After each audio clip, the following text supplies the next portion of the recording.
Today on the grid, it's travel and landscape Q&A day with our guest, KelbyOne instructor and landscape photography wizard, Ramtin Kazemi.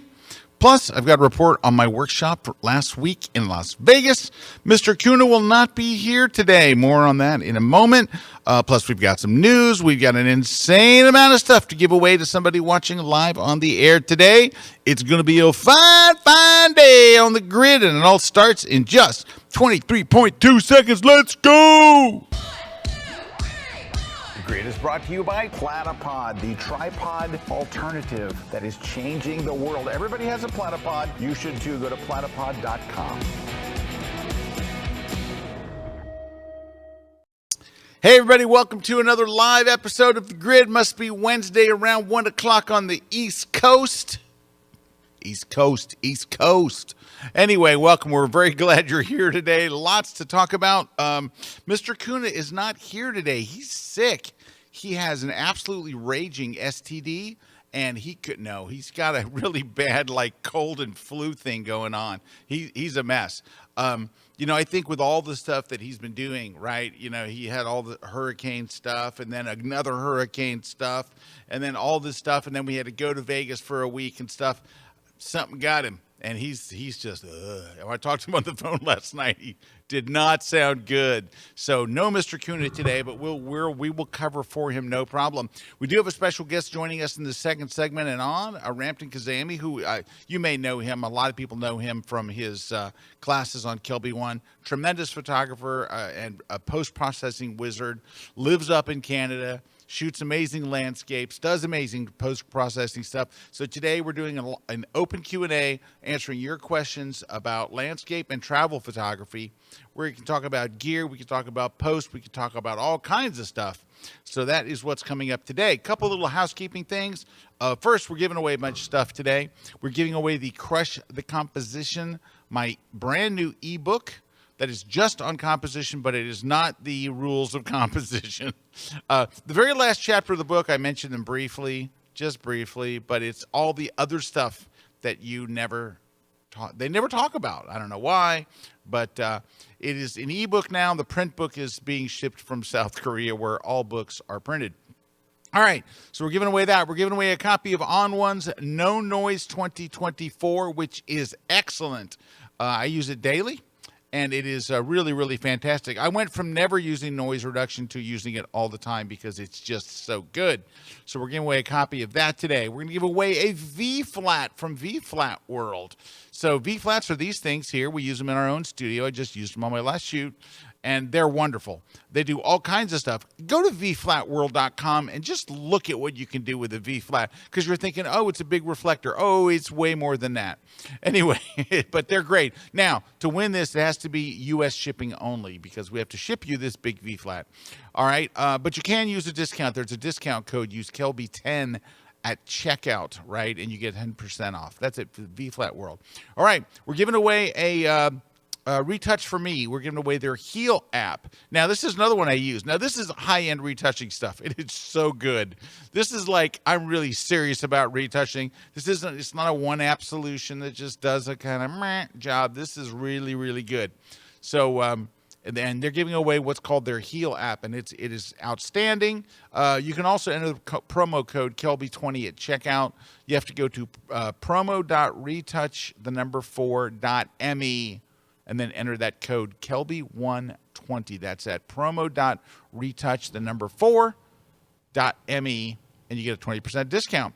All right, SlickPick is giving away a complimentary 1-year classic gallery plan, and this is for new customers only. Go to slickpick.com/KelbyOne.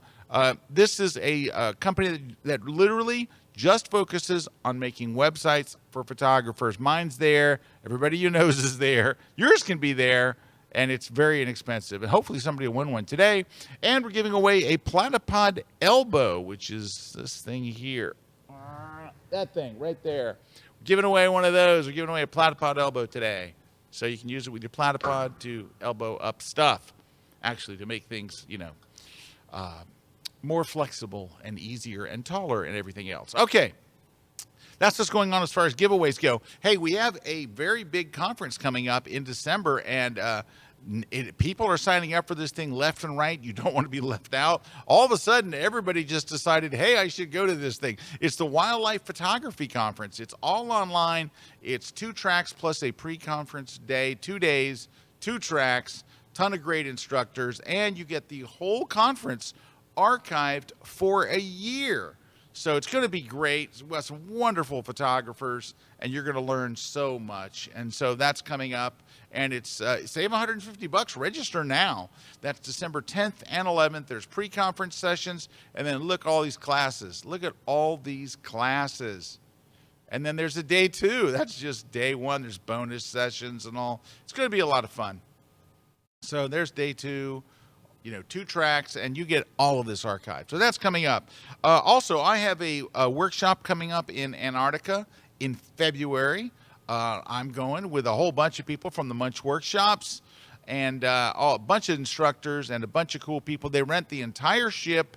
You're going out on Zodiacs, and you're shooting whales and penguins, and you're shooting incredible landscapes, just wild stuff out there. Otherworldly stuff. You look at the Zodiac, they're out on a Zodiac doing Zodiac-y stuff. Anyway, go to their site, MUENCH. Did I spell that right? I think so. But anyway, go to their site and check it out and see if it's something that you want to do. Oh, penguins. Penguinos. Anyway, they run a great workshop. I'm very excited, honored to be a part of it. MUENCHworkshops.com. Go check it out. It's February 6th through 17th. Going to Antarctica, and I'll be there with you, holding your hand and taking shots and eating. Okay, what else do we got? Oh, all right. So this is all setting you up for our first segment. Ready? So last week, Eric Kuna and I flew out to Vegas to do a workshop, all right? So several times during the year, I think 4 times this year, the most I've ever done, I take a group of 12 people and we go to someplace amazing. So we've been to Budapest, we've been to Santorini, we've been to the Lofoten Islands, and Eric comes to me and says, let's do Vegas, but let's not do it a casino thing. Let's just use Vegas as our home base to do cool stuff. And that's what we did. And so what I want to show you is I'm going to show you a behind the scenes and some of the shots. I'm going to share some shots from the students, but I want you to really get the feel for what it's like being at one of these workshops. And so give me 1 second just to start I got a little app I use here to run my presentation. Why my phone won't unlock on my face? Come on, there's my face. It's me. All right, here we go. I guess to hit 25 buttons. Here we go. All right, let's start. Okay, so I called everybody. I make up a logo for each one. We're the Vegas Photo Crew, so that's us. We're Vegas Photo Crew. And by the way, when we get there, everybody gets ball caps with that stitched on it. It's a team bonding thing. All right. So the night before the workshop. So this is the night before. This is Monday night. We have a dinner together just to get acquainted, have fun, and I do a briefing for the next day, what equipment to bring, what to do, and all that kind of stuff. So where do we have our night before dinner? Carmine's, baby. Yes, the same Carmine's from West 44th Street in New York. They have an outlet in Las Vegas. So we're having a great Italian food. We're having wine. We're having drinks. We're having a ball. And so this is the first night. It's really important for everybody to kind of get to know each other. Now, some of these people have been on my other workshops, and they look across the table. Hey, how you doing? So they kind of know each other. So that's our opening night. All right, we have a great dinner, and we go to bed. And I tell everybody, go straight to bed because we're leaving usually at like 5:45 in the morning. We have a dawn shoot every day. Or most every day. All right, here's day 1. So day 1, it's 5:45. We're in the lobby of the hotel. Coffee is flowing, and we jump in this. So this is typically what we have on my workshops. It's a Mercedes Sprinter van. It holds 15 people, and a driver and a passer, instructor, passenger, whatever. So this is our baby, and that's how we get around. So first day, what are we doing? We're driving about 35 minutes to go shoot a classic World War II warbird on the ramp at an airport at dawn. So this is us here shooting the warbird. This is kind of a behind the scenes shot. And There's Mr. K. You can see him right there. This is when he was not sick. All right, and there's a nice shot of the plane. And then I'll just show you a couple of quick. I did not do great. I'm mostly just helping students. Oh, we got to do portraits of the pilots, right? He's the pilot, and his wife is also a pilot, and they're both commercial pilots as well for airlines. And we did all kinds of different shots. I think I have a video you can see here. Yeah, here's a little video. I go, hey, there's Mr. Kuna. And we also did some with the prop running so we could work on, spin and all that stuff. But here's the crew out on location, and everybody's shooting. And we started in complete pitch darkness, so we were able to move the plane to different locations and do all that kind of stuff. It was quite a morning. All right, when we're done with that, we have all our shots. And I got to tell you, the husband and wife team that have this warbird, and they're just outside of Vegas. I can't think of the name of the town, but right outside of Vegas, 35 minutes from the Strip. They could not have been more helpful, more fun, more into it. They were just wonderfully amazing. All right. Then it's breakfast time. We head back to the hotel. We have breakfast, and then we are in the classroom. So this picture is a little fuzzy. It was taken with Eric's glasses. So Eric has these smart glasses, and Paul Kober. So Paul Kober was with Eric and I. He was assisting us on the shoot. He was a huge help, and he was trying out Eric's glasses. So we're in the classroom. What do we do in the classroom?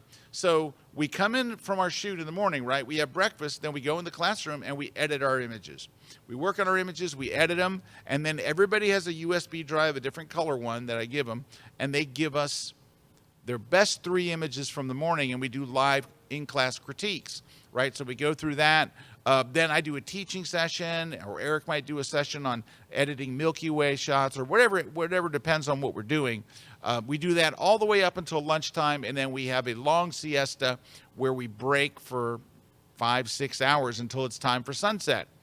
However, sunset was so early. Sunset was 5-something in Vegas, so we had a shorter siesta. But then we do go out and shoot sunset every night, and in this case, we went out to the Nelson Ghost Town. Here's a shot of it. This is the Nelson Ghost Town. It is in the middle of absolute nowhere. We wanted to get pizza for everybody. It was 31 miles to the nearest restaurant. So we brought sandwiches from Capriati's and drinks out for everybody, a big cooler, and we sat kind of right there where that Texaco sign is. We sat and we all ate under the stars with our headlamps because we wanted to do a night shoot. Now, you can go there in the day, but if you want to be there at sunset or at night, it's closed and it's private. So we rented the whole place so that we could be there up until 9-10 o'clock at night. So the whole place was ours. There was nobody else there. There was nobody else allowed there. It was closed off to everybody but our group. And you can see real sky, not a sky replacement. The skies were incredible. And they have so many interesting things to shoot there. Look at this. It looks like fire coming up on the other side as the sun sets. And there's this old gas truck. All right, now. So we wanted to go there because there's lots to shoot for photographers, but what we really wanted to do was light painting, but not where you take a flashlight and you light that all. We did a tiny bit of that, but see all those little lights? So Eric owns a bunch of wireless lights, and they change color, and you can put them wherever you want. You can take them off the stands. They're magnetic. You can attach them to stuff. So we wanted to light this old gas station on the property, put a couple of lights in the car, put that big light you see, the rapid box over on the left, put that to where it's beaming through the back window, and we'll put a blue on the inside of the garage, and we'll put a red on the other side. And here's what it looks like at night when we get it all set up. Very, very different look. Very different look. Here's another look. And what's that on the right side? Yep, this is an iPhone shot. You can see the skies. You can see the whole 9 yards. And that's just right out of my iPhone. Yep, it's an iPhone shot. All right. And then we went over to another area. There's an old church, and there's that other side of the motel sign. We lit it with blue. We lit it with different colors. We lit them both with different colors. And while we were there, we did a Milky Way shot.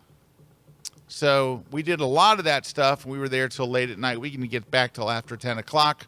But that was the one night everybody knew they're going to be up late because we wanted to do the stars in the Milky Way. All right, day 2. Day 2, we have a sunrise shoot and at a racetrack. We rented a racetrack. So this is private access. We are going to have things like this Ferrari, racing Lamborghinis. We have the whole place absolutely to ourselves. We have a professional driver, a female driver. She was awesome. We have the whole place. We can go where the public's not allowed to go. We can choose which cards we want to shoot. It was just a beautiful, beautiful. This is a Lamborghini. Look at this thing.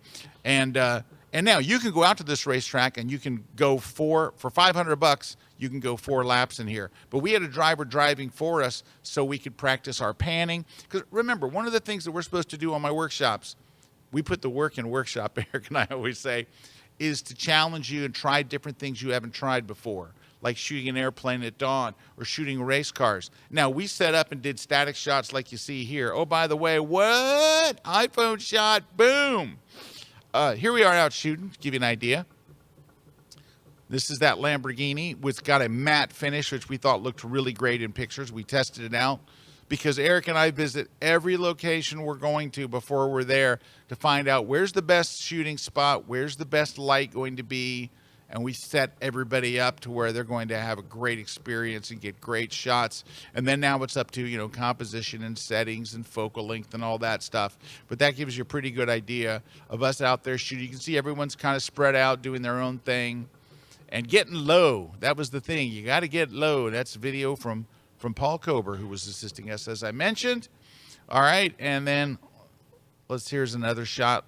It's getting a little bit later, and then the light changes, right? But there's other cars to shoot there as well. It's just, now, the other thing we did was we had her drive by, slow at first, like 40 miles an hour, just come by and let us practicing doing panning with a slow shutter speed so you get wheel spin, so there's some blur in the wheels. So we did a lot of that stuff, shooting right into the sun so you get these lens flares and stuff.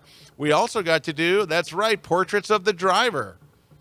And by the way, I'm on the walkie-talkie with her, right? So I can tell her, okay, come back this way, do this. And then finally I tell her, all right, it's time to haul ASS. I said the word though. And she comes zipping by at 170 miles an hour. But we got to warm up at 40 miles an hour. And then here we are out there shooting when she came back from the stuff. And here's a little video here. I think you can see us doing the portraits of her with the car in the background. And it's a little cold, by the way. It's like, I'm going to say 45 degrees, 44 degrees, a little chilly. All right, what do we do after this shoot? We go back to breakfast, and then we're back in the classroom. So we're in the classroom till about 1. We go grab some lunch. About 4:30, we're back into the thing, and we're going to do sunset at the dry lake bed. So on the way, we stopped and did this. We shot this thing. It's called the 7 Magic Mountains. We were literally going to drive it by it. We had gone and scoped it and found a good location to shoot it. So we pull the bus over. We get the shot. Literally, it's just on the way to our real shot, but it was still kind of fun to get it because these are giant. Look at the people and the scale of these things. This is an art installation. All right. So what is a dry lake bed? It's this. It used to be a lake, and now it's cracked earth. So it's dry, cracked earth. So we hired a model. We got a phenomenal model. Where do you find phenomenal models? You call Joe McNally and you say, Joe, I need a phenomenal model. He's like, Scott, I got the best model. You're going to love her. She's fantastic. And then we bought a dress with like a 30-foot train on it so we can throw the dress in the air, and had to get it from India. It came in time. We get out there, and I chose a color that would look good with the desert. So here we are, and there's Paul Kober over on the left. He's looking tired because it's been a long day, and we're using a very powerful LCD light. So it's continuous light, so everybody can shoot at one time. It's no flash trigger needed. Nice big softbox, and there's our model Jolie.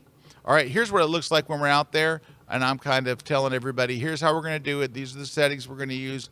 Paul's trying to keep her warm. It's cold out there. It's cold. Doesn't look like it's cold, but look at everybody's jackets. It's pretty chilly out there. All right, and then we have to get Paul the tossing the dress technique. We have a million photos of Paul because he has to throw it and then get out of the shot pretty much, right? And he really got it. He nailed it. He's also very tall. He's like 6'5", and that helps. All right, look at this. Here's another one of the shots. So we're waiting for the sun to go down. This is close. You can see the lighting now. But look at that plume of smoke behind it. Did you bring a smoke machine? Yes, we did. I'll show you in just a second. Here's more of the smoke. You can see it.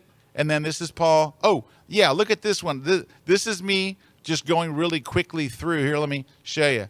It's a frame by frame of what it looks like. I don't have a video because that would be too easy.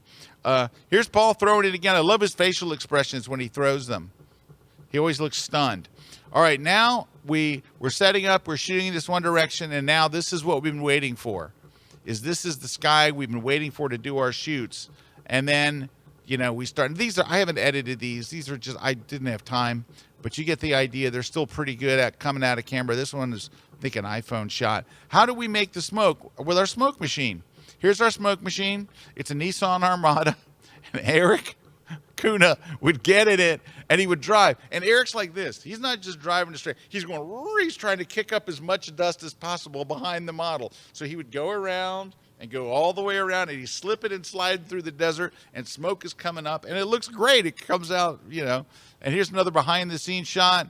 You can see Paul. And we had and Jolie was just a wonderful person. She's a total class act, super nice, and she's been in a number of Cirque du Soleil shows. She's an actress. She's been on major television shows like Ms. Maisel for 2 seasons. And anyway, she was wonderful, and we got a bunch of great shots. But that's to kind of give you an idea of what you're looking at. And of course, in post, you would remove Paul, or maybe you'd make it all about Paul. And you'd remove Jolie. It's hard to say. All right, day 3. We have a private dawn shoot at the Neon Boneyard. So in Las Vegas, when a hotel, closes down or whatever, they give their neon sign to this museum, which is downtown. Now, the museum, with help sometimes of the hotel, will restore the light. They're not all restored, but a lot of them are restored and lit. And look at this. Personal photos are encouraged on cell phones and tablets. All other cameras, no DSLRs, no mirrorless, no nothing, no tripods, no lights. So we rented it. If you rent it for a private shoot, then you can do those things. You can have tripods. You can have high-end cameras, the whole 9 yards. We all had to sign liability waivers and all that kind of stuff. But we got there at dawn. We had Courtney was our she's in charge of photography for that place. Wonderful. She could not have been more gracious or awesome. And we got in there to shoot before dawn. So we're all in place. We're getting set up. We're doing stuff. We're having fun. We're shooting all these signs. It was great. And here's a little behind the scenes shot. Right now we're all shooting what? The sky. We're doing sky replacement skies. So that sky is the real sky that happened that morning. What a great sky, huh? So I'm like, people, are we not shooting this? I walk around the corner and there's everybody shooting the sky. I'm like, I've never been prouder. All right, you ready for a group shot? We set up and staged a group shot there. Here we go. Take a look. And that's taken on an iPhone. But you'll notice the groupings. So I grouped everybody kind of like Annie Leibovitz would do, but she's really much better than me. So anyway, I did what I could, but I think it makes a nice group shot. All right, we left there, and now the sun's up, and we went to this building. I think it's called the Cleveland Clinic. That was designed by my favorite architect, Frank Gehry. He designed the building, and he is a phenomenal. He makes buildings that look like this. Right, so we got out and were able to shoot this marvel of a building, which is just incredible. And it's like it's made for photographers. The way it captures the light and holds the light. We had that great sky that you saw earlier, but of course now the sun's up, and you're able to shoot all this crazy stuff. It was just so much fun. We were only there for probably 20 minutes, maybe 25 minutes at best, and then we're back to the classroom. Back editing, doing our images, learning about and by the way, while people are editing their images, Eric and I are on call. So we walk around. If someone says, how do you do this or how do you do that? Well, that's what we're there for, right? All right. Now, what do we do that night? At night, ready? We rented helicopters. That's right. We rented helicopters to fly down the strip at night. And I got everybody these things that attach to the end of your lens. It's theirs to keep. You screw it on, and it lets you attach it to the window so there's no reflections whatsoever, right? So here's a shot that Eric took inside the helicopter, and you think, well, would you be able to get good shots in there? Here's one from in there. Yeah, it's like you're flying a drone, but higher than your drone would go. Anyway, so we did that for a few hours. We actually were delayed because both Donald Trump's plane and Kamala Harris's plane were both in Vegas, both at the same time. They closed the airspace. We couldn't go. So we were delayed about an hour before we could do it. But everybody got great shots, as you'll see. Hey, let me make this point here.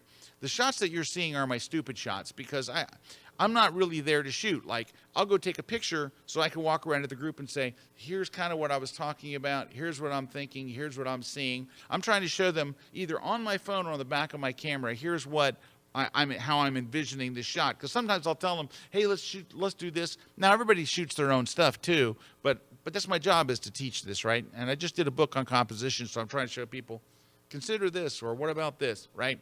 So wait till you see I'm going to show you their actual shots in a minute. I'm going to show you their shots, and you're going to go, they shot way better than you did, Scott. They did. Wait till you see the student shots. They're crazy. Day 4 is the last day of the workshop. We get up in the morning, and what are we doing?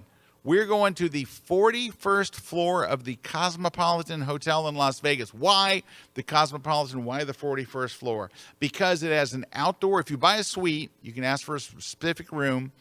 It has an outdoor balcony that has an incredible view of the Las Vegas Strip. Just an incredible view there as the sun. We have to be there at sunrise to get this sky and to get this look. You have to be there at sunrise. And so here's a little bit of the room here. You can see a beautiful room. Beautiful, beautiful hotel. I love the Cosmopolitan. Anyway, but you can see out the door, we're out there shooting, and it's pitch dark at night, and we're all getting ready. And we're going out in groups of 4 or 5, right? Now, we left there, and I said, guys, we all pile in the van. I said, are you ready for the most cliche thing that you'll ever do in Las Vegas? We're going to the Las Vegas sign, the Welcome to Las Vegas sign. Oh, but there's more. You know what's meeting us out there? A real Vegas showgirl. That's right, a real Vegas showgirl in the full outfit, the full costume. So we're heading out there. It's our last thing. Let's do something crazy Vegas-y, and we did. And so we went out there and shot our fabulous showgirl. She was wonderful, and we had a great time. Her name was Kristen. And she was great. Nope, it was Christina. Was it Kristen? Kristen or Christina? It begins with a K. And we even did a group shot out there.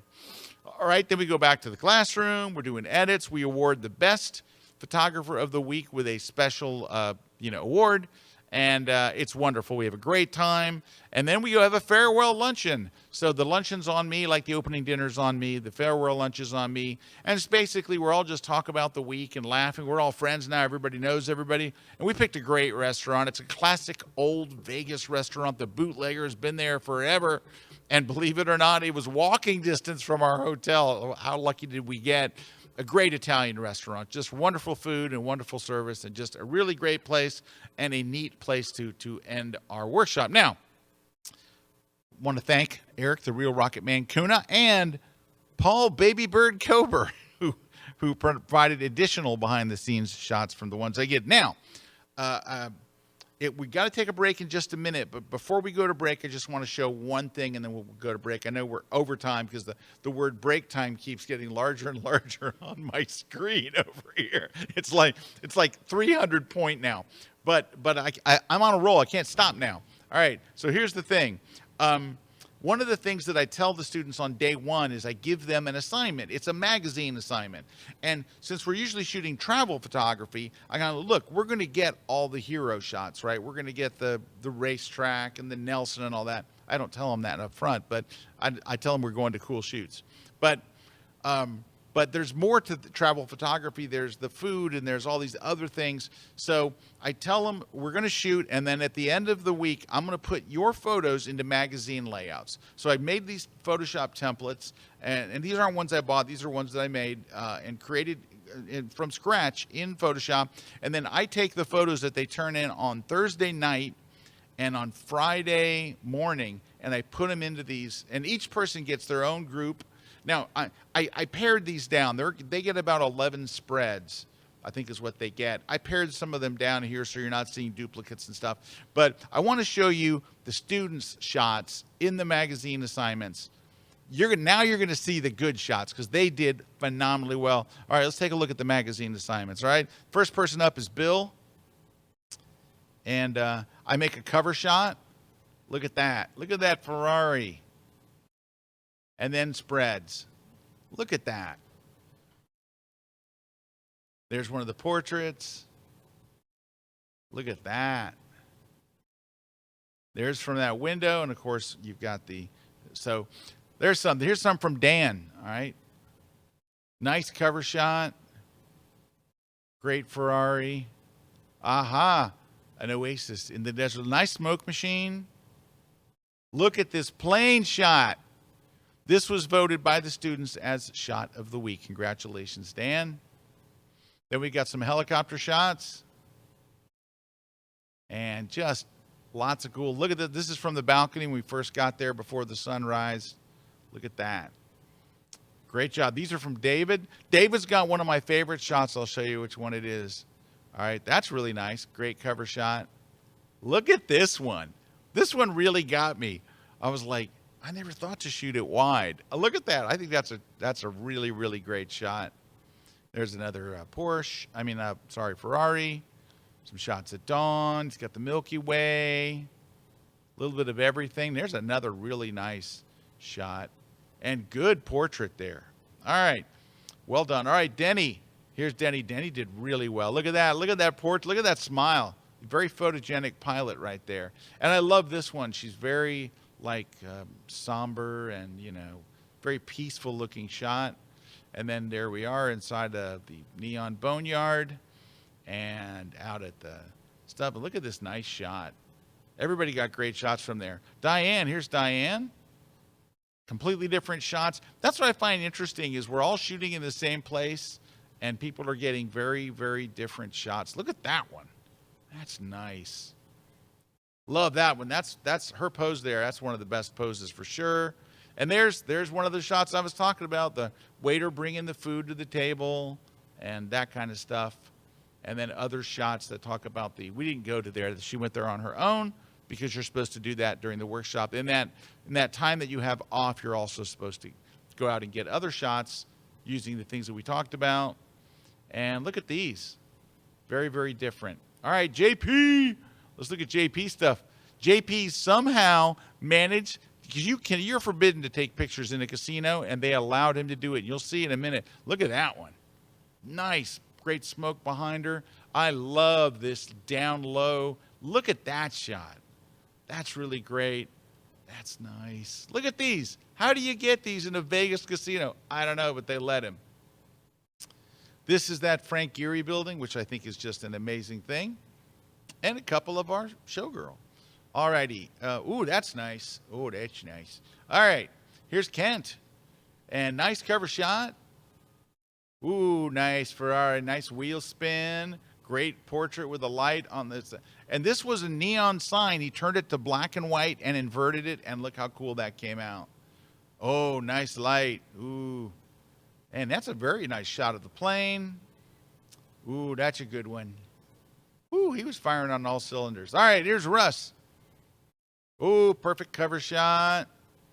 This I loved because you can actually see a lot of the building here. That's a really good one to give you some context of where the building is. Some nice shots from both places. I love this one. That's really good. Whoops, I skipped one. Hold on. There we go. That's a great, great shot there. He did really good. They all did great. Here's Sherry. Sherry did great. Look at that one. Come on. Everybody getting down low made a difference. Here she is. That's got to be on a platypod. Look how low that is. Look at this. This is out at Nelson. It's a crashed plane on the side of a hill and a real sky. No sky replacement. The skies were incredible.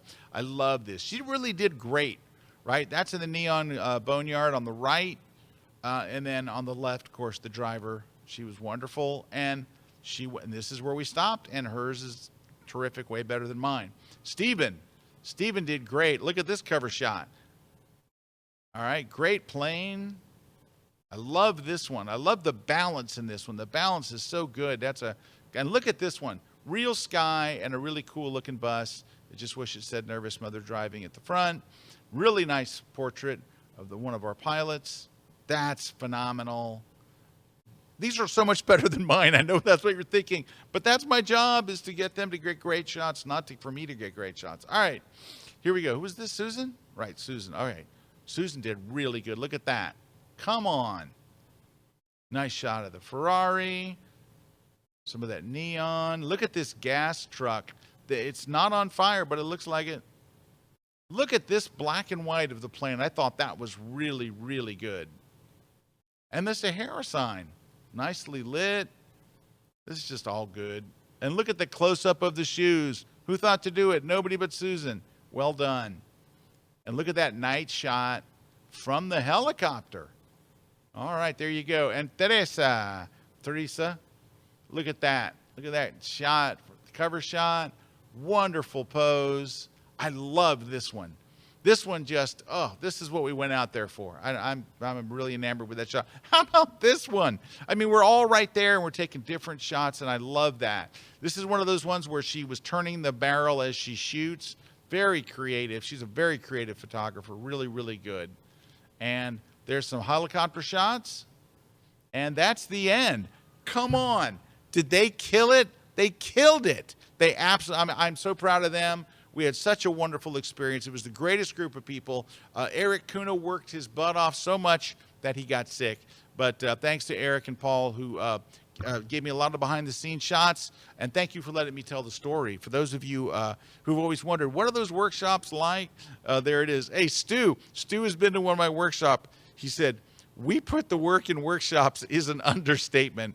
It's not just opportunity, it's learning and applying what you learned. Well, thank you very much, Stu. You're welcome back to anyone you want to go to. All right, so, what's coming up next for workshops? Next year, we're looking at Dubai. 4 days in Dubai. We're also looking at Venice and the Dolomites. So start in Venice, have the dinner there, have a dawn shoot, get in the bus, and drive to the Dolomites are basically the Swiss Alps, but they're in the Italy part. Anyway, we have some shout outs and stuff, and then Rami's joining us in this next segment. We're doing travel and landscape Q&A live, so stick around. We'll be right back.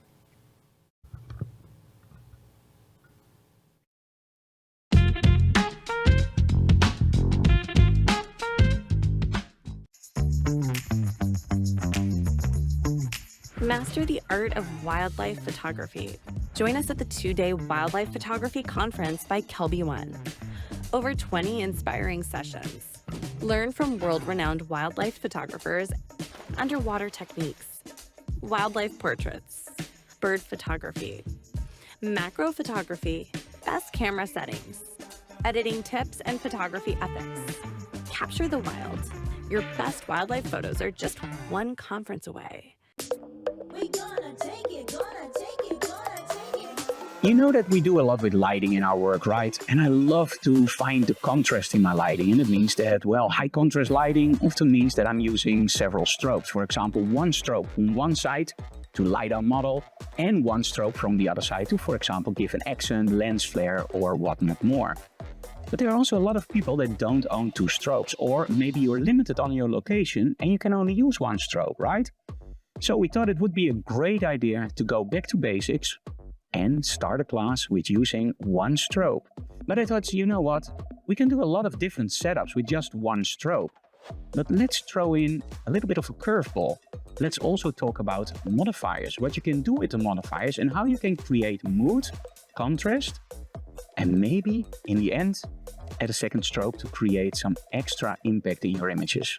So join me in an adventure that's actually gonna start with just an open strobe, very, very harsh lighting.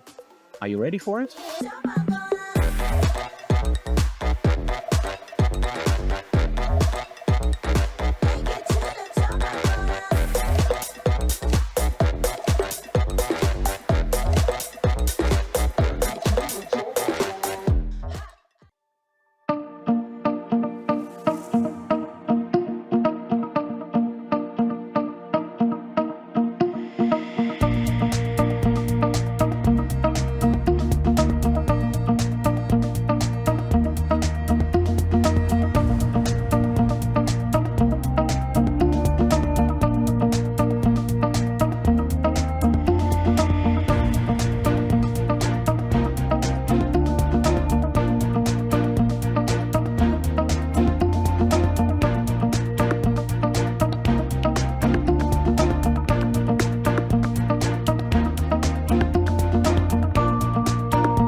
This segment of The Grid is brought to you by Canon.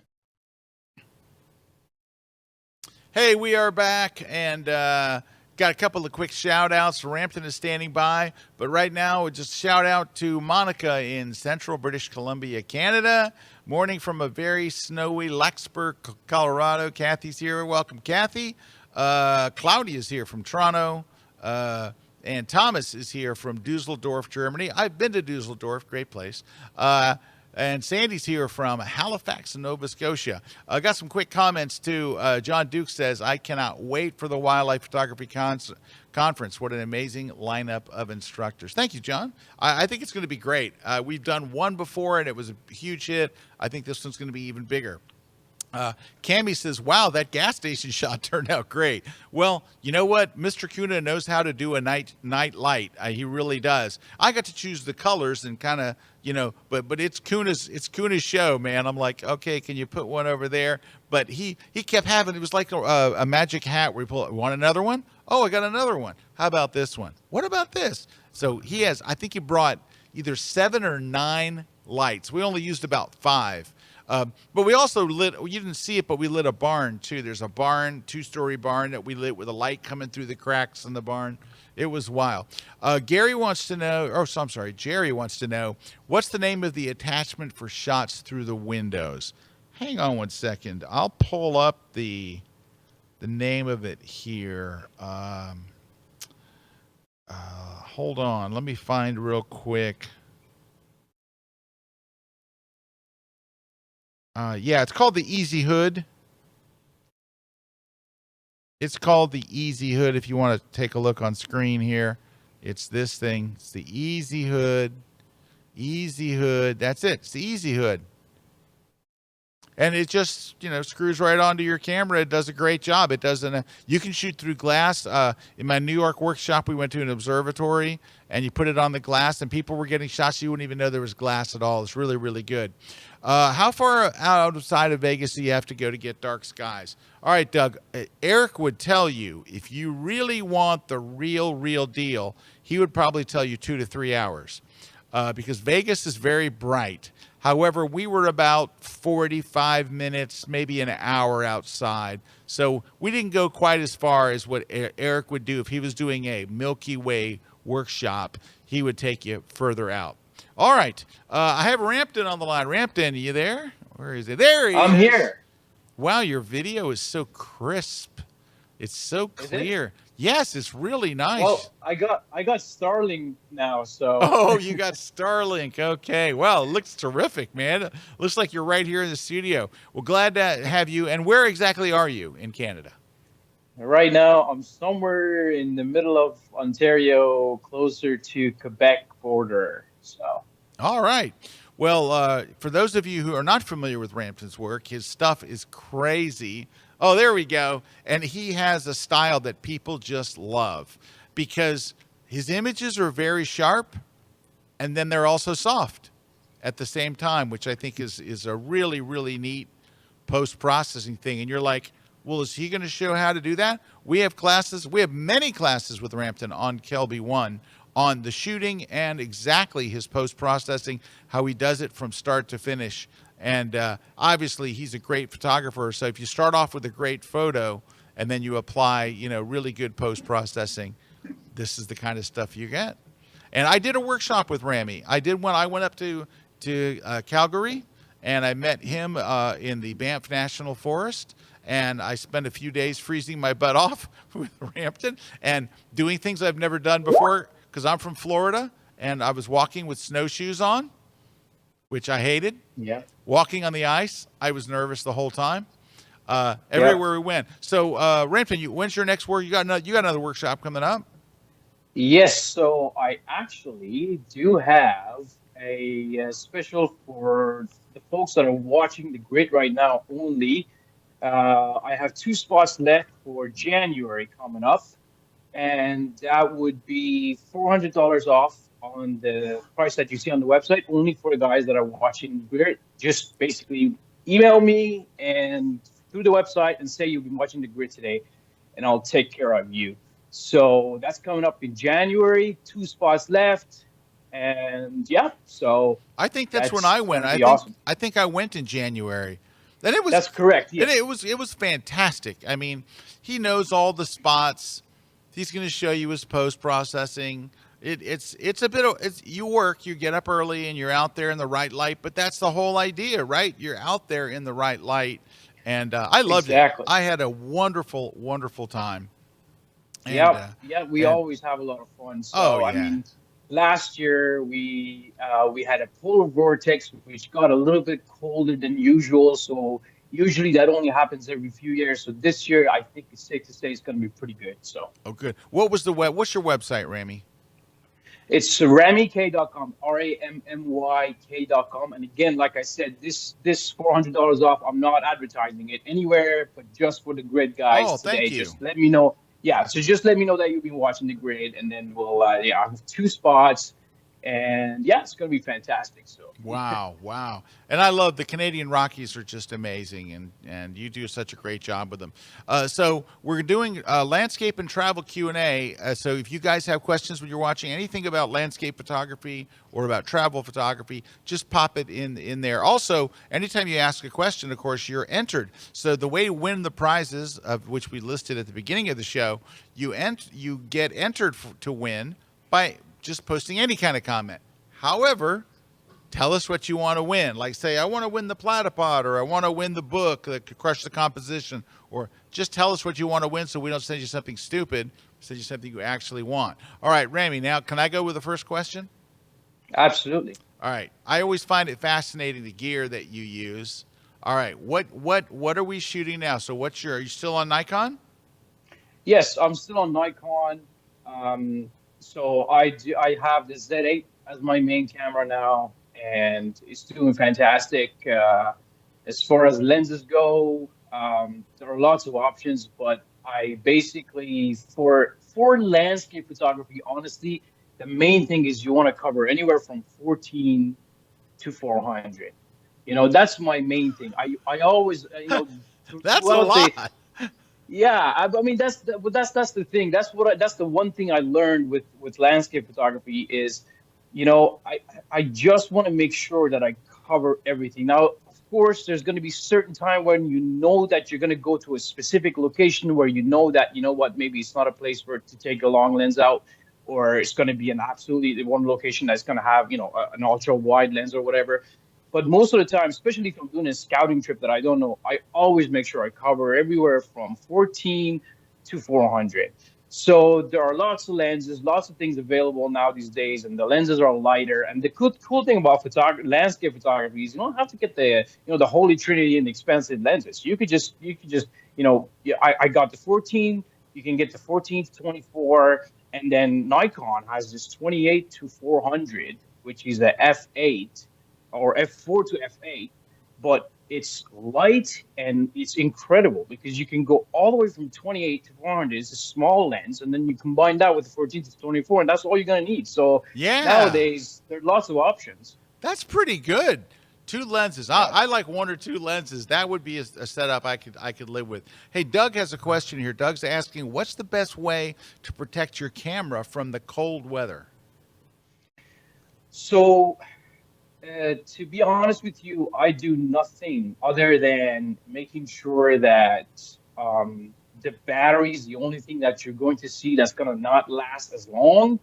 But to protect the camera itself, I have really done nothing unless it's going to be, sort of submerged in water.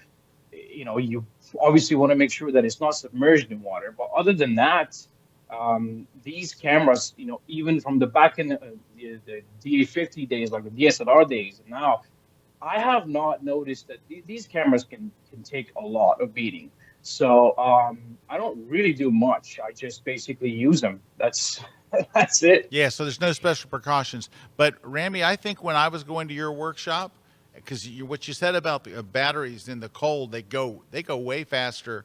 Yes. I bought a think tank wallet that holds 4 batteries. I was going to your workshop, and I thought, I'm going to be burning through these batteries. So I bought a little wallet that holds 4 of the type of batteries that my Canon uses.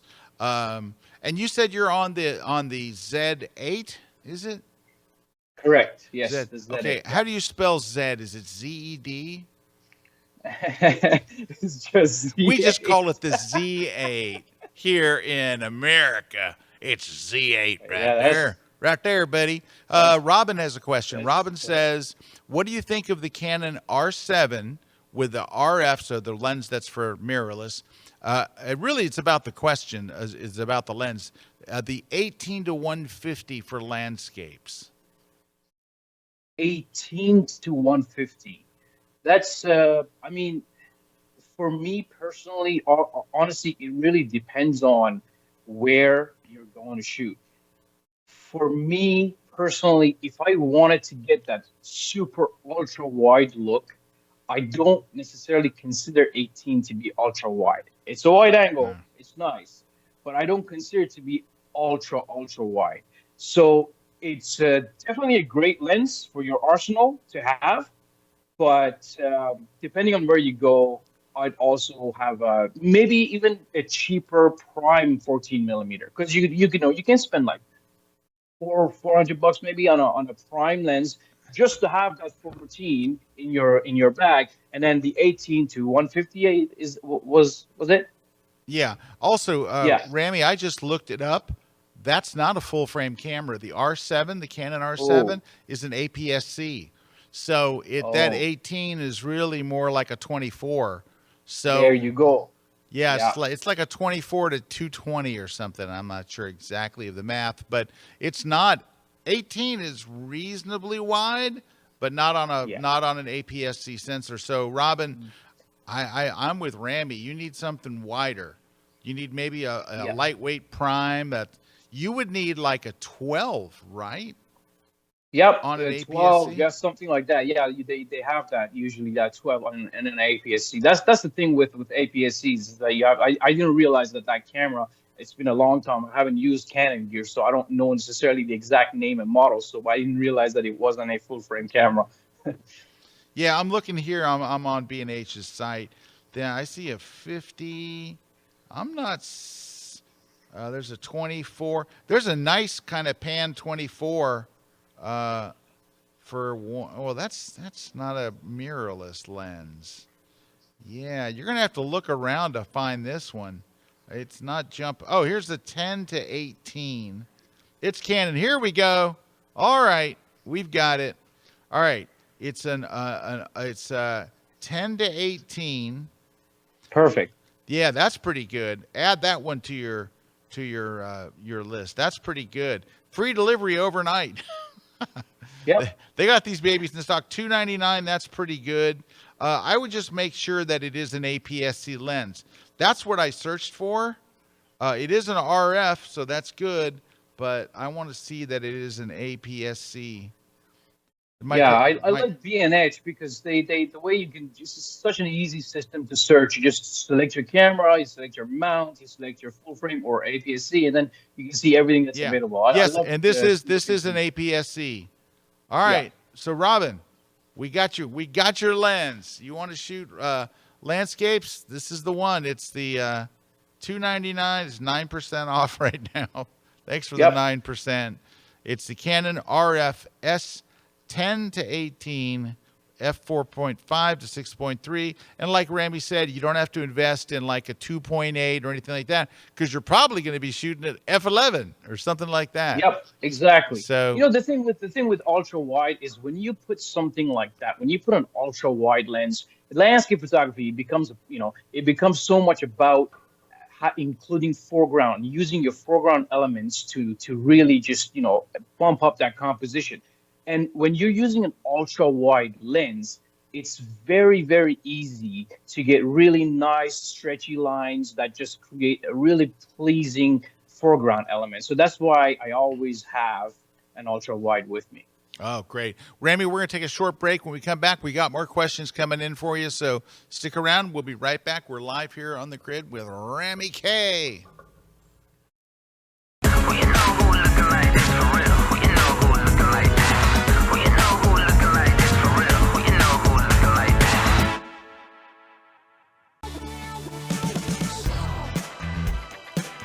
Hey, I'm Mary, a studio photographer from Orlando, Florida, coming to St. Pete to shoot in the outdoors. Today, I'm going to show you how to take beautiful portraits in any scenic environment. We're going to go and shoot in the park. We're going to find beautiful trees. We're going to shoot against buildings. And we're going to show you how to get creative elements in really, really busy environments like an alley. We're going to go through and show you how to pull your subject out of a background. We're going to show you how to take a really busy environment and kind of hone in on your subject. So join me here at KelbyOne.com. I'll see you there.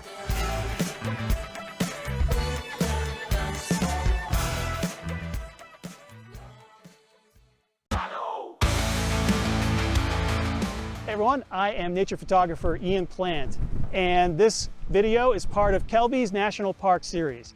And I travel the world looking for the most amazing places to photograph. And I've seen a lot of dramatic and epic landscapes. And people often ask me, Ian, where's your favorite place in the world to photograph? And they're often surprised that my answer is Badlands National Park in South Dakota. I love the Badlands. And it's ironic because this is a place that often gets overlooked by other serious landscape photographers. But I think it's one of the best places in the world to practice landscape photography. It's an amazing place. There are so many colors and textures and patterns in the landscape here. And during the summer thunderstorm season, you get the most epic sunrise and sunset skies imaginable. And in this video, I'm going to share some of my favorite Badlands shooting locations, like the Big Badlands Overlook, or the Door Trail, or Panorama Point, or my personal favorite, Bigfoot Pass. So join me on this amazing Badlands photo adventure, only available at KelbyOne.com. Badlands, Badlands, Badlands. I am a portrait and wedding photographer based in Valencia, Spain. I do mainly commercial and editorial photography, and I retouch up to 100 photos a month. We shoot almost every day for all kinds of clients, such as commercial, beauty, and fashion. And we retouch our work more often, like every other day. I used to spend over 1 hour for one photo. If we want professional results, we must remove skin blemishes, do micro dodge and burn, highlight eyes, whiten teeth, and even reduce wrinkles in clothes. And this can easily take me up to 2 hours of work for each photo. So when I saw that there's a plugin for Photoshop that helps you retouch quicker, I was eager to get my hands on it. I read many feedbacks about it, and I found a lot of positive reviews, which made me to consider buying my first plugin. One of the challenges we have at the end of a session or wedding is to achieve an edition in our photograph that looks natural. This is where retouch for me has become a game changer. I love the feature that you can pick how much effect it has on your photo, and you can adjust it accordingly to your style. I saved a lot of time and always end up having amazing result with my work. I am extremely happy with the quality. Now I am more efficient and have more time to spare with my family. This segment of The Grid is brought to you by B&H Photo, the professional source since 1973. Hey, we're back. Scott Kelby here. Poor Mr. Kuna, not feeling well. He's at home. He's got a runny nose and a scratchy throat and just irritated everything. So we feel bad for him. I hope he's better real soon. And let's see what else. We got Rami standing by. Robin just sent a very nice comment. Robin says, thanks for the recommendation of the 10 to 18. Thanks, Scott and Rami. Yes, it is APS-C. Thanks.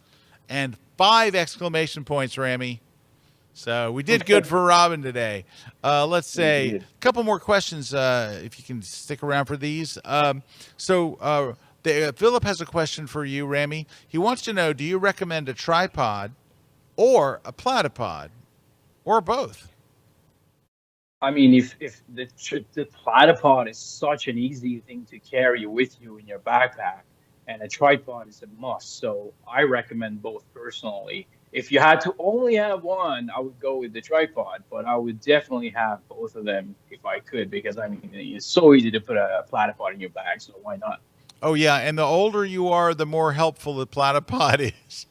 Unless, Yes. like, there are people in my workshop, Ramy, you saw them shooting those race cars and they're laying on the ground. I'm like, I don't want to lay on the ground. I took my shot. And I have a really low shot. I did it on a platypod. I put my platypod on the ground. I took my screen and tilted it up so I could see it. Now, I could fire it from my phone. That's the ultimate in lazy, but I did reach down and hit the shutter button. But the older you are, the more you want a platypod. That should be their slogan. Are you old? Yeah. Get a platypod. Okay. And this should say it like that. Are you old? Get a platypod. All right.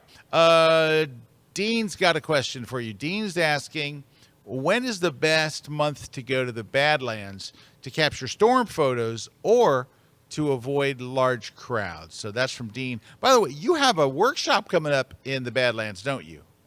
Yes, the details are not up yet, but we're definitely going to have one coming up next year for sure. That's going to be fantastic. And you know what? The Badlands surprised me. Yeah? Really, really surprised me. Yes, I know yes. Kuna likes them, yeah. Yes, me and Eric, we had a fantastic workshop there, and then I did my own scouting trip afterwards. I found a lot of amazing locations, lots of great pictures from there. And I was actually surprised to see all those jagged mountains and it's so easy. And you know what? You don't even have to worry about the crowds, to be honest with you. That's the one thing. So part of that question was when to avoid the crowds. Honestly, a long weekend would be the only time to avoid. But if you're doing sunrise and sunsets and most of the famous spots, I would say probably avoid long weekends. But it's not as bad as so many other national parks out there. I would say it's pretty good. But the other part of the question was, when is the good stuff happening?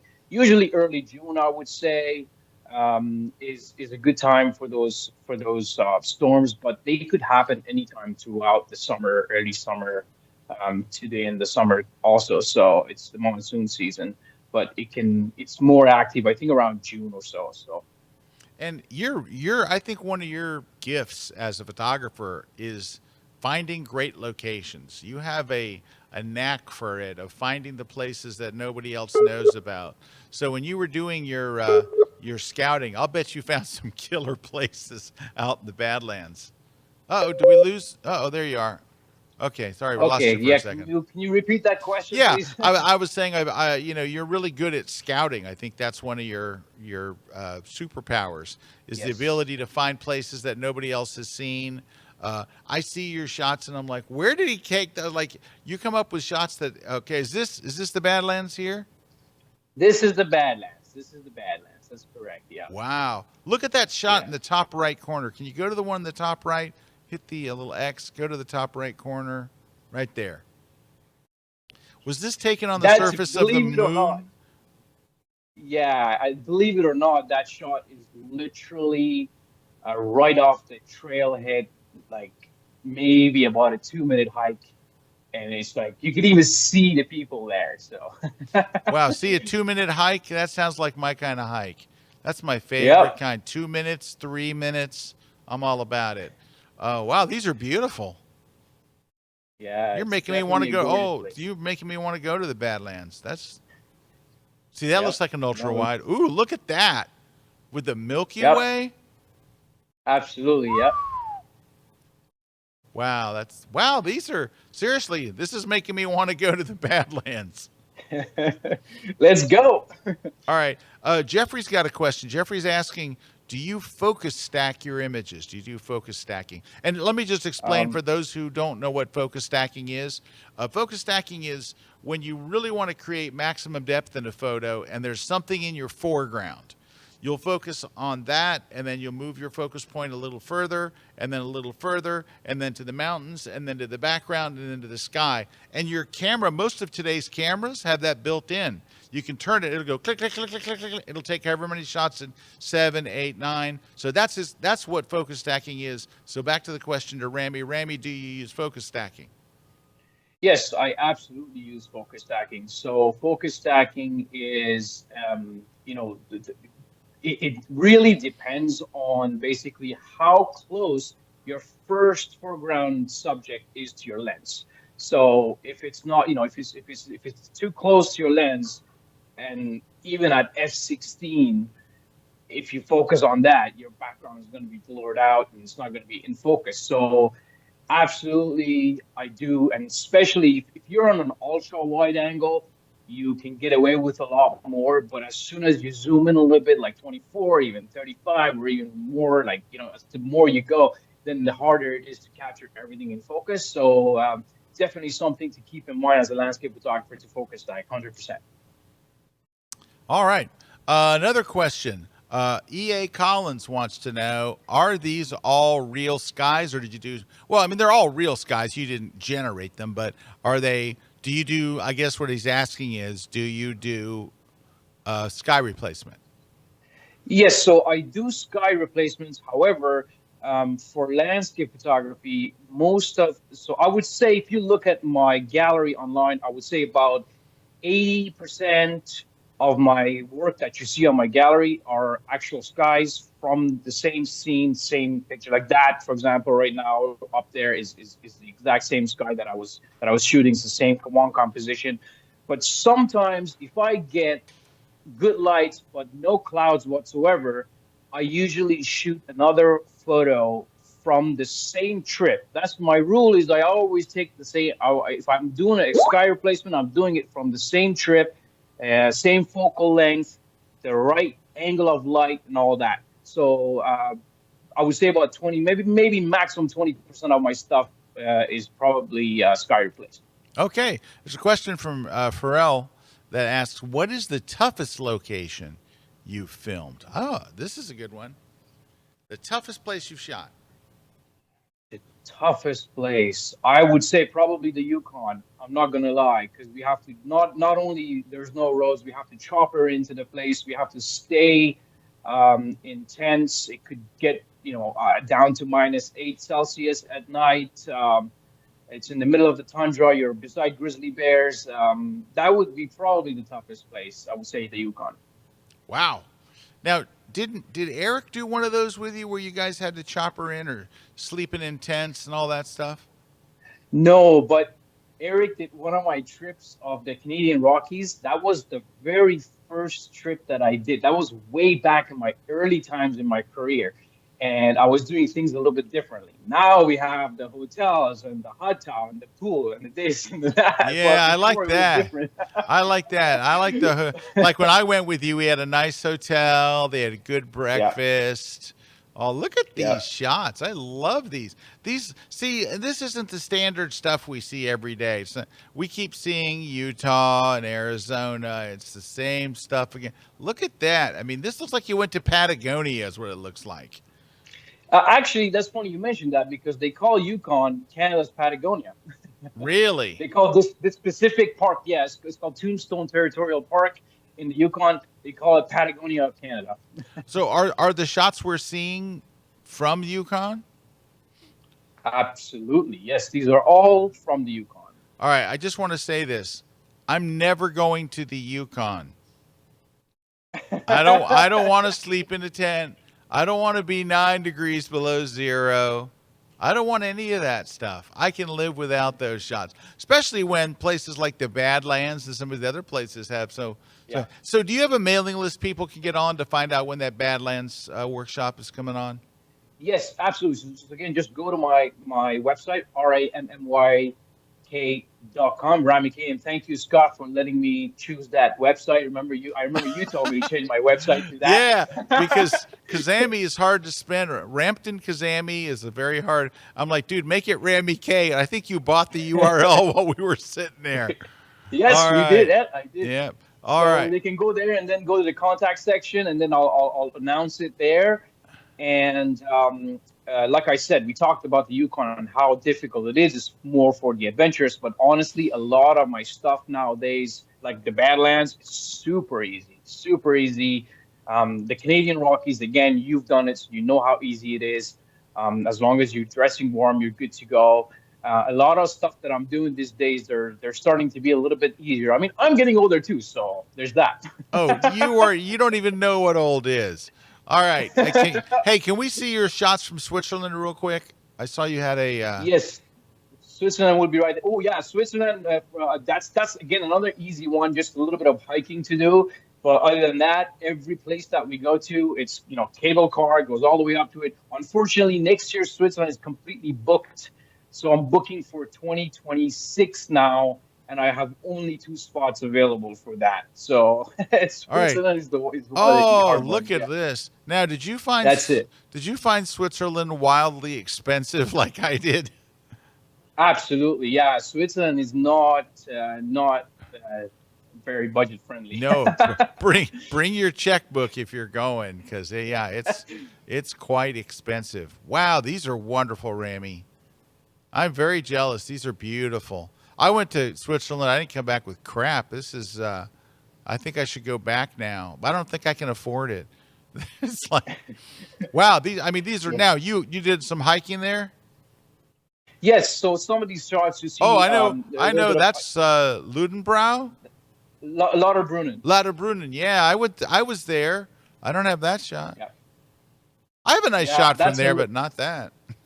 That's a little bit. You got to hike a little bit off. Actually, it's not even hiking. So it's like maybe 5 or 10 minute hikes, but you just go up the there's the village main down there, but then you go. There's a little road that takes you up, and you just walk on it until you see this view. Okay, yeah. Rampton. I think I was there at that. I think I shot that little cabin. I think I have. Did you? Not the view that you're on, because you climbed up the side of the hill, and I looked at that hill and I thought, I'm not climbing that. I'm 64 years old. I ain't going up there. Actually, that shot was right from the road. So the way we got there was literally just follow a road. That's what we did. We drove up and up and up and up, and then I got out and took it. I have an okay shot there. It doesn't look like yours, but I have an okay shot. I wonder if I can find it. Yeah, the key with Lauterbrunnen is that you have to wait till they light up. You have to wait till the lights come on, and then they light up that waterfall. That's the key with Lauterbrunnen. It has to be in the blue hour. Yeah, guess what? I didn't do that. So hang on one second. Not a surprise, right? Hold on. Let me see. I have one shot. It looks like it was shot, I think, from a very close to the same area. Yeah, I was there. It was very cold and snowy. There were no spring flowers. 1 second. I'm in the folder, but I don't see. Oh, is this the shot? Hang on, it's opening. All right, take a look. You see my screen? So it's not the same shot, but that's the road that goes up to the side. Yes. And that's not far from where I was. Not far from where I was. Yeah. Yeah. I have to go back. That's a beautiful town that I spent some time there, but I was never there in the right light because you know what? I'm there with my brother and we're trying to enjoy vacation. Like it wasn't like I went there on a photo trip, but my brother is very gracious about letting me take pictures. Let me see. Nah, that's not any good. Okay. That's about as good as we're going to get. I don't have any good shots of the Matterhorn. I have stupid shots of the Matterhorn. But I did. Did you take this cable car? Did you go up on this thing? Which thing? Where is that? So this is it is in the town where Matterhorn is. I can't think of the name of the Zermatt. Yeah, Zermatt. Zermatt. And that's the most expensive thing. You have to take a train, and then you take a cable car, and then you take like another train. It's like $250 a person just to get to the top of the mountain. Yeah. Once you're up there, it's amazing. But wow. Exactly. Yeah.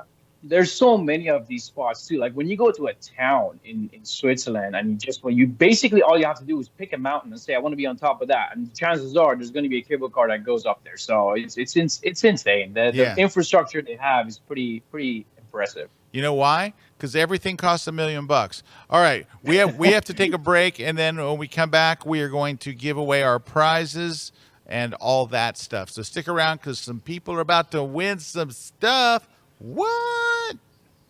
We'll be right back.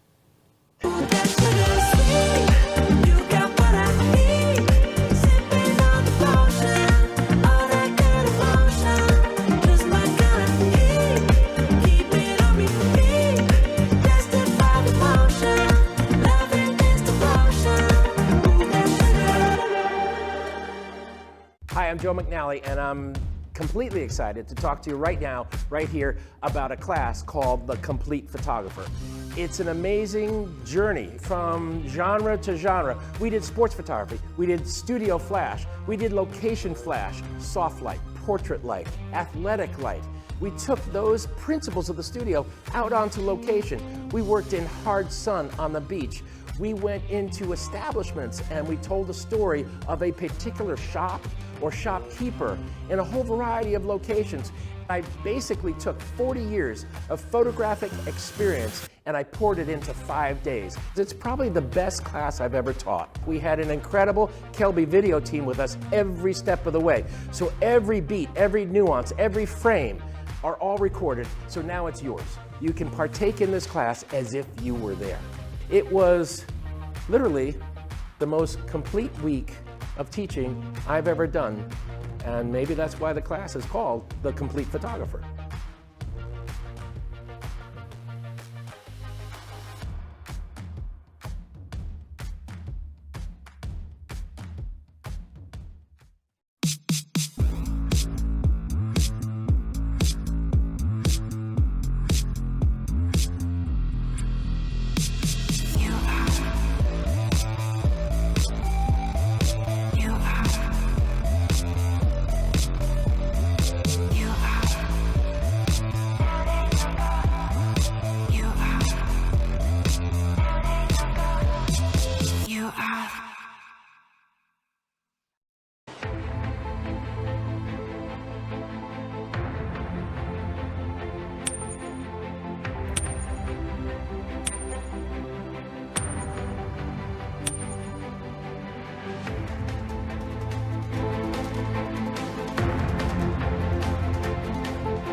This segment of The Grid is brought to you by Platypod, the world's most compact tripod base.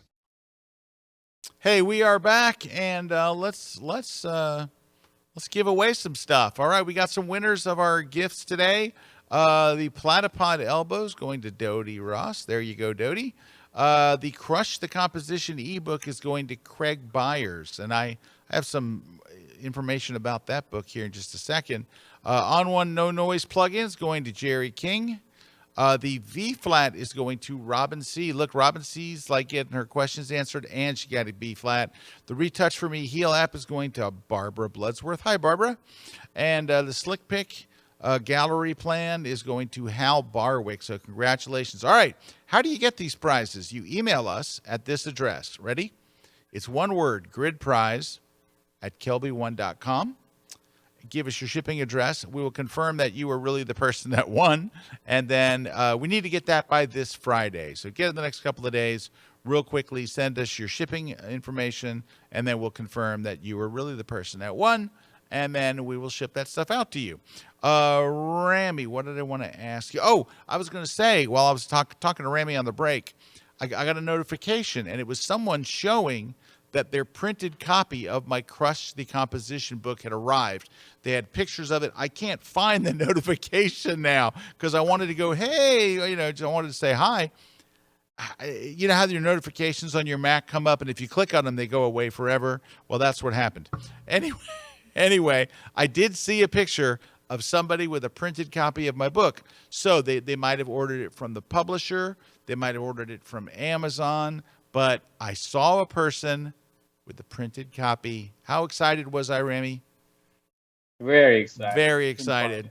Yeah, because they were saying December. I'd love for it to come in now, right? Because I think it would be a perfect gift for any photographer to get them, that book. So I have a copy here. I have a printed copy. They sent us like a couple, like 2 copies, like printed copies, so we could see it. But it's big size book with flap and all this stuff, and it lays out more like a what do you call it? It lays out like a coffee table book. Like it feels, and that was the idea. Yeah, the idea was that we would make it more like so it's big pictures and nice layouts, and it's not a step-by-step book. It's really about composition and how to think about it in a very different way. It's a way that I think will make a lot more sense to people than just go, well, there's no leading lines here. Now what do I do? So it's a whole way of thinking about it. And I go through all these each chapter is a different part of this whole thing. All right. That wraps it up for us. Let's see. Oh, wait a minute. Look at this. Okay, I got it. Dodie Ross says, I posted that on your book. I received it yesterday. Oh, let's go. So Dodie's posting in that. Dodie, did you order it from Amazon or did you order it from Peach Pit? Not Peach Pit. Rocky Nook, the publisher. Peach Pit's my other I have 2 publishers. Sorry. Cover for me, Rami. So, Dodie, let me know. And I want to see if I can find Dodie's. Did you put that post on Facebook, Dodie? I got to find out. I got to find out where that is. I want to see it again. I saw it briefly, and I imagine this is it. Let's see if this is. I went to her Facebook page here. Let's see. Oh, now I got to log into Facebook. Come on. Oh, now I have to check notifications on another device. Come on. There's a Facebook notification. Oh, she got it from Rocky Nook. All right. Is this you trying to log in? Yes, it's me. All right. Thank you, Dodie. Well, I'm very excited. So, Dodie, you could, if you like it, go write a review. If you don't like it, email me and tell me why you don't like it. No, I'm kidding. Go write a review. She said it's absolutely beautiful. Oh, thank you. Thank you.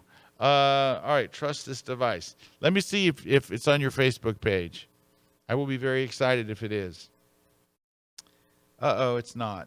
All right, maybe it was on your Instagram. I don't know. But thank you, Dodie. Oh, love, she says it's absolutely beautiful. Love it. All right, thank you. I put a lot of blood, sweat, and tears into that book.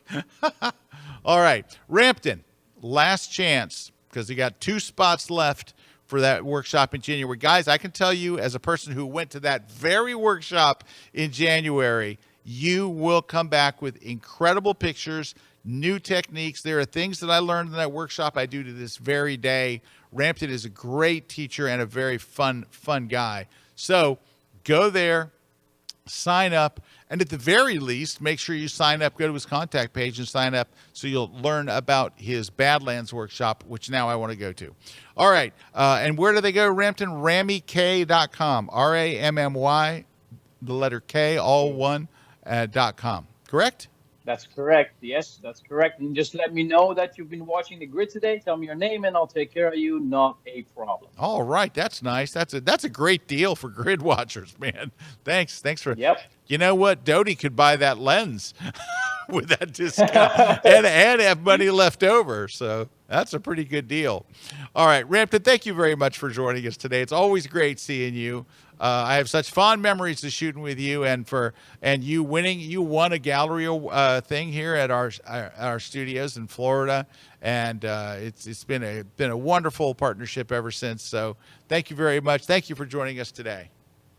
Absolutely, I feel the same way. I'm so glad to be a part of KelbyOne. So I forever will be grateful for all of you guys, the fantastic team at KelbyOne. It's just a blast working with you guys. So thank you for having me, and I will see you and everybody else next time. All right, thanks, Rami. Appreciate it. All right, to all of you, we're on next Wednesday. Everybody send your good thoughts and prayers to Mr. Kuna to get over his nasty flu-like cold. I hope it's just a cold. But I don't want him to have the flu. The flu's like next level nasty. But anyway, doesn't have COVID. He's tested for no COVID, but he's not feeling well. But thank you for watching, and hopefully we will see Eric's smiling face next Wednesday. Thanks to my crew here. Dobson's on the jib and doing a fine job today, I got to say. His jib movement is look at that. I spoke too soon. Thanks to our crew here. Thanks to you guys. Thanks to all of our sponsors. We'll see you next Wednesday. Take care, everybody.